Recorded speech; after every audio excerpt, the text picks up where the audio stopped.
Hello everyone, कैसे हैं आप सब। उम्मीद है कि आप सब बहुत अच्छे होंगे।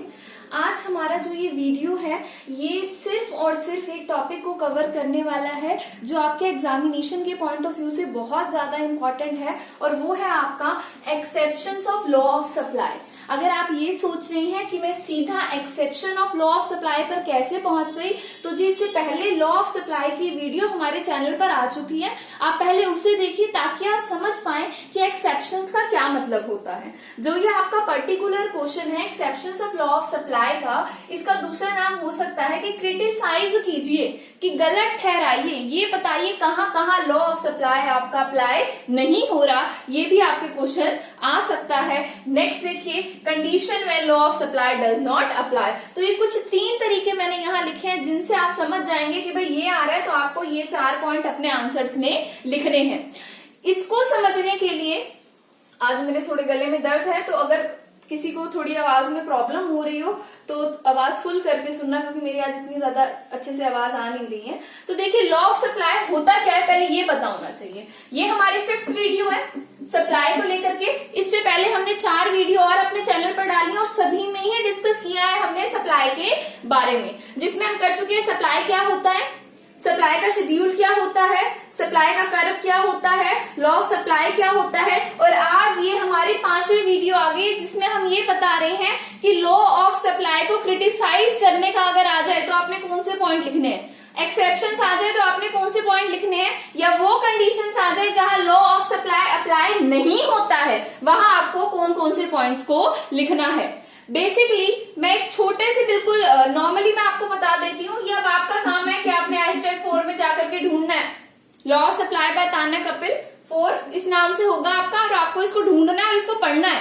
बट स्टिल मैं आपको यहाँ पर समझा देती हूँ कि लॉ ऑफ सप्लाई का मतलब क्या होता है। लॉ ऑफ सप्लाई एक ऐसा लॉ है जो ये स्टेट करता है, ये बताता है कि अगर अदर फैक्टर जो भी आपके सप्लाई को अफेक्ट कर सकते हैं, like goal of a firm, ठीक है, नेचर ऑफ इनपुट्स, ये सब चीजें जो हैं जो अफेक्ट कर सकती हैं, अगर वो हर एक तमाम चीज कांस्टेंट हो जाए और सिर्फ हमारी कमोडिटी का प्राइस ही फ्लक्चुएट हो, तो उस केस में अगर हमारी कमोडिटी का प्राइस मान लीजिए एक्स कमोडिटी और वो बढ़ जाता है तो सप्लाई भी क्या होगी, एक्स कमोडिटी की बढ़ जाएगी। जिसने ये स्टेट करके आपको बता दिया कि इसमें पॉजिटिव रिलेशन है, ये आपका लॉ ऑफ सप्लाई है। आज हम वो केसेस कर रहे हैं जहां एक्सेप्शंस बता रहा है, वो जहां वो ये बता रहा है कि ये जो आपकी स्टेटमेंट आई है ना, ये जो आपका रिलेशन आया है पॉजिटिव वाला, जहां ये अप्लाई ना होता हो, जहां पर इन दोनों में पॉजिटिव रिलेशन ना दिखता हो, जहां लॉ ऑफ सप्लाई गलत प्रूव होती हो, उन पॉइंट्स को आपने आज यहाँ पर डिस्कस करना है। तो आप समझ पा रहे हैं, एक बार आप ये चीज पहले क्लियर कर लीजिए शुरू करने से पहले इन पॉइंट्स को कि पढ़ना क्या है। आज हमने ये पढ़ना है कि वो कौन कौन सी कंडीशन है जहां पर आपका लॉ ऑफ सप्लाई अप्लाई नहीं होता है। ओके, तो अब हम देख रहे हैं इसमें पहला पॉइंट। मुझे लग रहा है कि आपको समझ आ चुका होगा कि हम पढ़ना क्या चाहते हैं। हम ये पढ़ना चाहते हैं कि कहां पर लॉ ऑफ सप्लाई अप्लाई नहीं हो रहा है, हमने उसको क्या करना है, क्रिटिसाइज करना है कि भाई इन जगह पर तो ये लगा ही नहीं रिलेशन। हमने उसकी कंडीशंस वो बतानी है जहां आपका प्राइस और सप्लाई के बीच में पॉजिटिव रिलेशन ना दिखता हो। समझ आ गई आपको बात। तो अब हम सबसे पहले करेंगे फर्स्ट पॉइंट को। जो हमारा फर्स्ट पॉइंट है वो क्या एक्सप्लेन करता है, क्या है उसका नाम, फ्यूचर एक्सपेक्टेशन। फ्यूचर एक्सपेक्टेशन को हमेशा याद रखना, ये एक्सपेक्टेशन है नियर फ्यूचर की, बिल्कुल थोड़े समय के अंदर ही। अगर मुझे कोई एक्सपेक्टेशन है प्राइस के चेंज होने की कुछ समय बाद की, उसको यहाँ कंसीडर नहीं किया गया। यहाँ सिर्फ उन एक्सपेक्टेशंस को कंसीडर किया गया जो फ्यूचर में तो है बट वो नियर फ्यूचर में है। तो यहाँ वो क्या कह रहे हैं, ये लॉ तब अप्लाई नहीं होता जब हमारे सप्लायर को ये लगता है कि नियर फ्यूचर में प्राइस घटने या नियर फ्यूचर में प्राइस बढ़ने वाले हैं, यानी कि नियर फ्यूचर में प्राइस के अंदर चेंज आने वाला है। अब मान के चलिए इसके अंदर अगर मुझे ये लग रहा है कि नियर फ्यूचर में आपके प्राइस बढ़ने वाले हैं, आपको क्या लग रहा है कि नियर फ्यूचर के अंदर आपके प्राइसेस इंक्रीज होने वाले हैं, तो सप्लायर क्या करेगा, आज की सप्लाई को रोक देगा और फ्यूचर में सप्लाई को बढ़ा देगा। ऐसा ही आप सोच रहे होंगे ना, बट ऐसा नहीं होता है। बेसिकली समझा जाए तो अगर उसको लग रहा है कि फ्यूचर के प्राइसेस राइज होने वाले हैं तो वो अपनी आज ही सप्लाई को क्या कर देगा, बढ़ा देगा, एंड वाइस वर्सा, और इससे उल्टा भी हो सकता है। तो ये एक्सेप्शन है, आपको इनको एज इट इज लर्न करना पड़ेगा, एंड यस इसकी प्रैक्टिकल इंप्लीमेंटेशन भी है। सेकंड देखिए, एग्रीकल्चर गुड्स।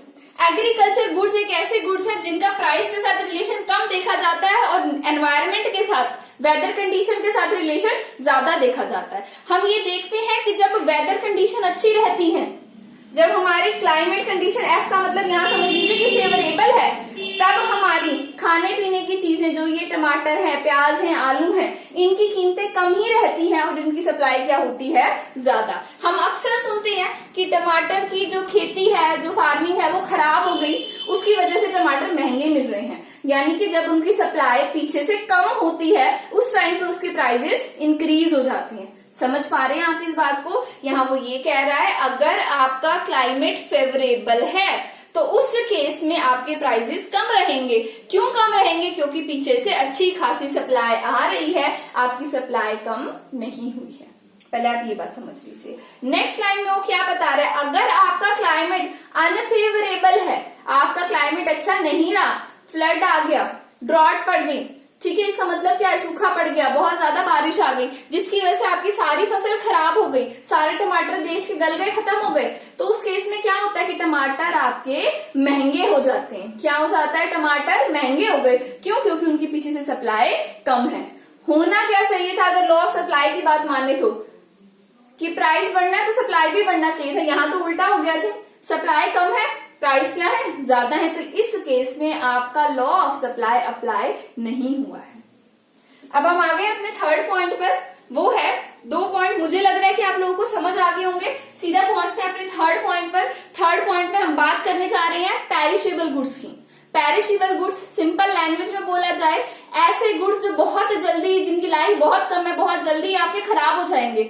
अब सप्लायर के सिर के ऊपर एक डंडा होता है, अगर उसने बना लिया तो उसको बेचना पड़ेगा, बेचेगा नहीं, अपने पास रखेगा तो खराब जाएगा। तो इस केस के अंदर प्राइसेस को घटने पर भी सप्लाई को ज्यादा रखा जा सकता है। हम देखते हैं ना कि मान लीजिए कि किसी का डेयरी का बिजनेस है, ठीक है, दूध बेचता है वो, अगर आज उसकी नॉर्मल जो सेल है वो 10 किलो है, आज उसके पास 15 किलो दूध आ गया, तो अब वो दूध का क्या करे, खराब तो होने देगा नहीं, कुछ तो मिले उसके बदले, तो अपने दूध की कीमत को कम कर देगा ताकि उसका सारा का सारा निकल जाए। तो आपने सप्लाई के पॉइंट ऑफ व्यू से देखिए कि आपकी सप्लाई ज्यादा थी और प्राइस आपका कम था, जो कि आपका लॉ ऑफ सप्लाई तो कहता है कि ऐसा हो ही नहीं सकता। इट मींस जो आपके पेरिशेबल गुड्स हैं उनके ऊपर लॉ ऑफ सप्लाई अप्लाई नहीं होता है। कोई भी ऐसी चीज जिनका नेचर कैसा है, ड्यू टू नेचर मैंने लिखा है क्योंकि उस चीज का नेचर कैसा है कि वो जल्दी खराब हो जाएगी, इस नेचर की है। तो इस तरीके के जो पेरिशेबल गुड्स है कह ले इन्हें, या ऐसे गुड्स कह ले जी जो बाय नेचर ऐसे हैं कि जल्दी ही खराब हो जाएंगे, उनका supplier ready to sell more at low price, supplier तैयार हो जाता है ज्यादा बेचने के लिए कम कीमत पर भी, क्योंकि उसने खराब नहीं होने देना है उन्हें। ठीक है, next coming to the point number 4। Point number 4 क्या कह रहे हैं? Rare goods. रेयर गुड्स का मतलब उन गुड्स से है जो बहुत लिमिटेड है, बहुत ज्यादा आपके रेयर हैं। रेयर गुड्स जैसे कि आप मान लीजिए जिस बैट से क्रिकेट खेल करके किसी प्लेयर ने क्रिकेट खेला और उसने जो वो अपना लास्ट रन बनाया, उससे वो हम वर्ल्ड कप जीत गए मान लीजिए, तो वो जो वो बैट है वो एक रेयर चीज है, उसके प्राइसेस बढ़ रहे हैं पर आप सप्लाई तो नहीं बढ़ा सकते। आप सप्लाई कैसे बढ़ा देंगे?